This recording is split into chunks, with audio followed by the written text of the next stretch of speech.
Hello friends, আমি তনুশ্রী। আমার রান্নাঘরে প্রতিদিনের মতন আবার একটা রেসিপি নিয়ে হাজির হয়ে গেছি ফ্রেন্ডস। আজকে রেসিপিটা করব নিরামিষ মটর ডাল বেটে রেখেছি, মটর ডালের বড়া করে তাই দিয়ে আলু দিয়ে কষা কষা, সেটাই আজকে আপনাদের সাথে শেয়ার করব। আমার রেসিপিটা দেখার জন্য সবাইকে জানাই স্বাগত। আপনারা কেমন আছেন ফ্রেন্ডস? আশা করি আপনারা ভালো আছেন। আপনাদের ভালোবাসায় আমিও ভালো আছি। দেখুন, ডালটাকে মিক্সিতে আমি বেটে নিয়েছি ভালো করে। মটর ডালটাকে ভিজিয়ে রেখেছিলাম, তারপর ভালো করে বেটে নিয়েছি মিক্সিতে। একটুখানি নুন দিয়ে দেব, হলুদ,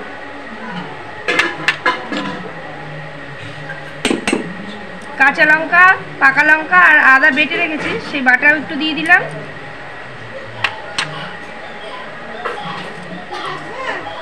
কালো জিরে,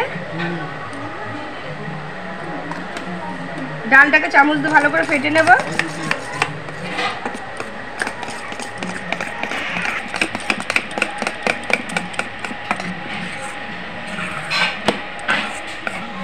ডালটা ভালো করে ফাটিয়ে নিয়েছি। আগে থেকে গ্যাস অন করে কড়াই বসিয়ে দিয়েছি, খালি কড়াই গরম হয়ে গেছে। কড়াইতে দিয়ে দেবো সরষের তেল। তেলটা গরম হওয়ার জন্য একটু সময় নেব।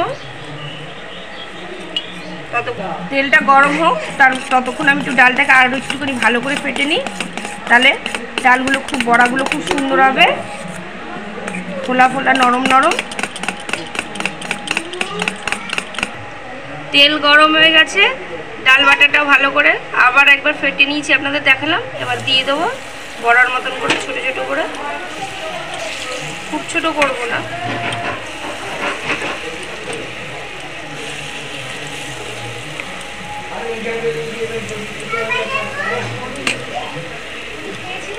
বড়া টেমে করেই ভাজবো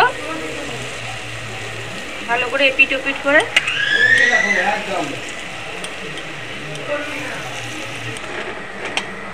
বড়াগুলো লাল লাল করে ভেজে নিয়েছি, এবার তুলে নেব। এরম করে পুরো ডাল বাটাটাই বড়া করে নেব।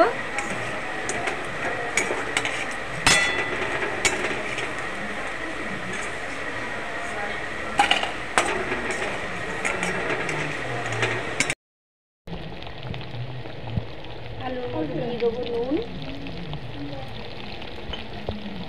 একটু হলুদ,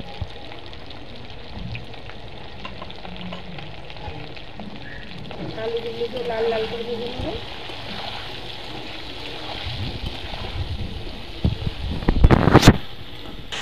আলুটা ভাজা হয়ে গেছে লাল লাল করে, আলুটাকে এবার আমি তুলে নেব।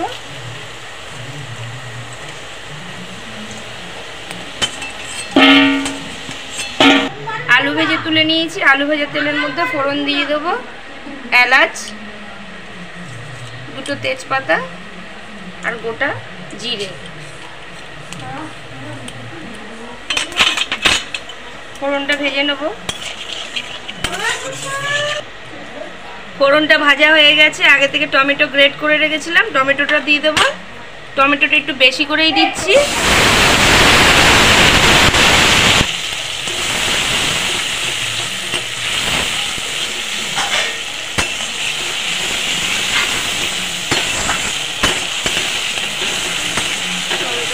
ভালো করে ভেজে নেবো যাতে টমেটোর ভাজা গন্ধটা চলে যায়।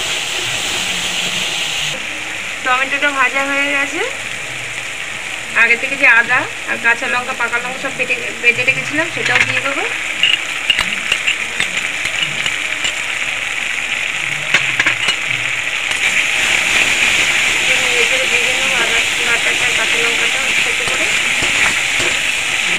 আদা কাঁচা লঙ্কা বাটাটাও ভাই করা হয়ে গেছে, ভাজা হয়ে গেছে। জিরের গুঁড়ো, জিরের গুঁড়োর তুলনায় ধনের গুঁড়ো একটু বেশি দিয়েছি। হলুদ,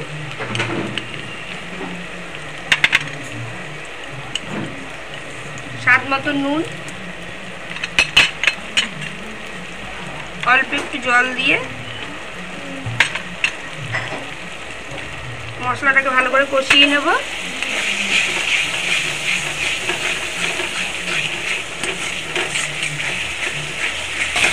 মশলা কষানো হয়ে গেছে, মশলা দিয়ে তেল ছাড়তে শুরু করে দিয়েছে। আগে থেকে যে আলুগুলো ভেজে রেখেছিলাম হলুদ আর নুন দিয়ে, সেটাকেও দিয়ে দিলাম। দিয়ে আবার একটুখানি আলু দিয়ে মশলা দিয়ে কষিয়ে নেব।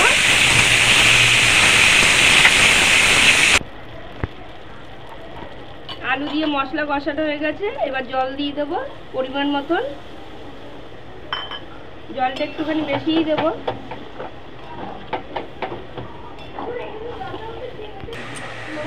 পরিমাণ মতন জল দিয়ে দিয়েছি। দেখুন একটু বেশি করেই জল দিলাম, কেননা বড়া ভাজা দিলেই জল পুরো টেনে নেবে, ওই জন্য প্রথমে একটু জলটা দিয়েছি। যদি এই জলটা পুরো থাকবে না, ফুটতে ফুটতে আর ডালের বড়াগুলো যেই দেবো অনেকটাই টেনে নেবে।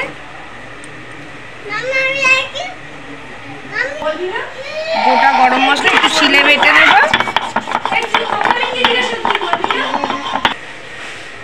আলু দিয়ে জল দিয়ে ফোটানো হয়ে গেছে, ঝোল ফুটে গেছে। আর আগে থেকে যে বড়াগুলো ভেজে রেখেছিলাম বড়াগুলোকে এবার দিয়ে দেবো।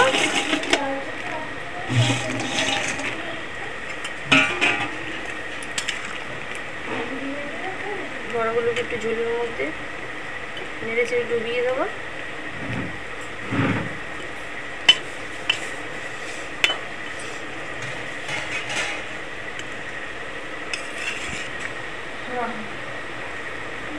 হয়ে গেছে মোটামুটি বড়া দিয়ে আলুর তরকারি। এবার হাতে যে বেটে রেখেছিলাম গরম মশলা সেটাকে দিয়ে দেবো, তার সাথে দিয়ে দেবো ঘি।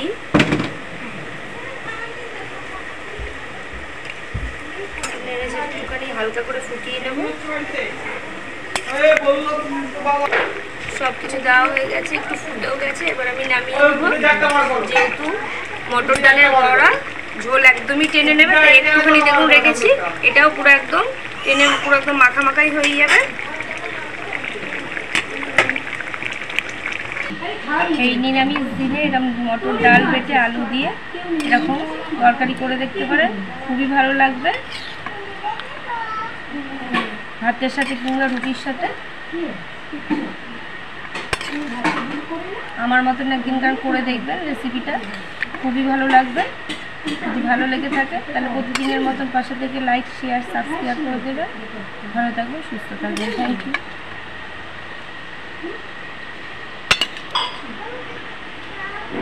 জানো দাদু আজকের মার খেয়েছে একজন।